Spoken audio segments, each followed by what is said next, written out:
Hello and welcome everyone to your third English task. It's Mr. Scoons here from Blueprint to guide you through what it is we would like you to do today. I do hope you're all well and keeping your spirits up during these very strange times, and we're all looking forward to when we can be with you again.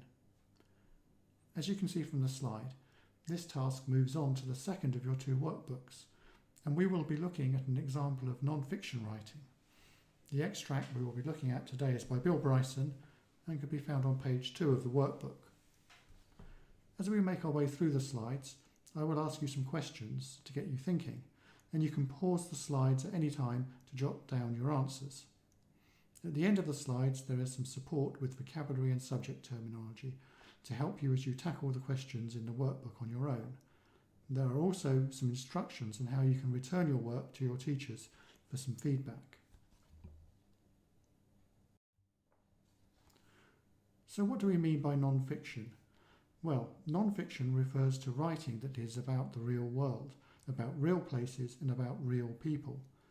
There are lots and lots of different types of non-fiction texts, and we are surrounded by many of them in our everyday lives, from adverts, the writing on cereal packets, to leaflets and posters telling us how to behave during these extraordinary times.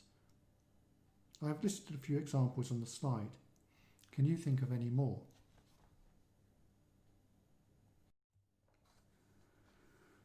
An important feature of non-fiction texts is that they very often have a clear purpose. They might set out to give instructions, like a recipe. They might set out to explain or inform us about something, maybe like a history textbook explaining the Tudor period. Or they might set out to persuade us of something. Think about the famous "I Have a Dream" speech delivered by Martin Luther King. You can see him on the slide. From the steps of the Lincoln Memorial in Washington in 1963, for instance. Demanding an end to racism and calling for full economic and civil rights for African Americans. King hoped that through the power of the language used in his speech, he would be able to persuade American society to change its laws and its behaviour, a change that in many ways the speech achieved. Can you think of any recent important speeches or addresses to the nation that have been made in this country? What was their purpose? How successful were they? Okay, so the particular type or form of non-fiction writing that we are going to look at today is travel writing. In fact, we're going to be looking at an extract from the book on the slide, Bill Bryson's Down Under, Travels from a Sunburned Country. Travel writing sets out to inform its readers about the places that the author has visited and the people they have met and the adventures they have had, but it also sets out to entertain readers, and so it often uses literary devices and language features that we would normally associate with fiction rather than with, say, a holiday brochure. Bill Bryson, as well as being a very informative writer, is also very funny. Look at the cover illustration for his book. What can you see? There are several verbal and visual puns, playing around with words or jokey images, like the car which appears to be being eaten by the crocodile. How many jokes can you spot? Can you explain them? These puns and visual jokes set the tone for the book, which we expect will be informative but also witty. Much of the humour in the extract is created by Bryson's witty turn of phrase, often using onomatopoeia and made-up words, as in the phrase flubbity-dubbing, to describe the extraordinary noise his car makes on the rough and ready outback road.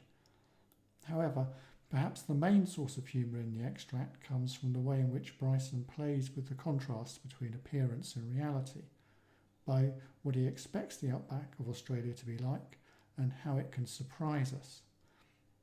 White Cliffs is an old boom town, once prosperous when opals, a kind of precious gem, were discovered there in the late 19th century. Now the town is a shadow of its former self, hours away from anywhere else, literally in the outback of nowhere.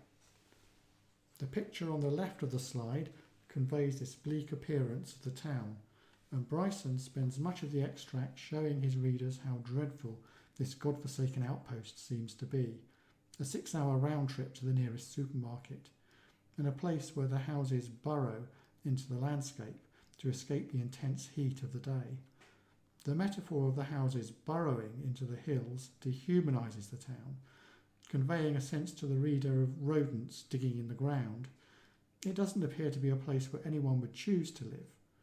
Bryson could have chosen a different verb to describe the houses. He might have said that they nestled into the hills, but this would be too soft an image, too cosy. Burrowed instead conveys something of the harsh conditions that the people living there have to cope with. The humour in the extract comes from the way in which Bryson, having convinced himself that the town is a wasteland, suddenly discovers that it is beautiful, just as he is about to embarrass himself by asking his host why on earth would he choose to live in such a hellhole as this. And Bryson's description of the sunset is particularly lovely, using the rule of three and a metaphor to memorably convey something of the beauty of the picture on the right of the slide. Glowing pinks, deep purples, careless banners of pure crimson. Right, so now it's your turn. Have a go at answering the questions on pages 3 and 4. Do as much as you can and send your answers to your teacher following the instructions on the slide. There are a couple of more slides in the presentation for you to look at that will give you help with vocabulary and with subject terminology, so make sure you don't miss them out. I hope you enjoy reading and working with the extract, and remember that you can contact your English teacher anytime via the English Department email address, english@aspireap.org.uk. Okay, so that's all from me for now. Goodbye and good luck with your writing.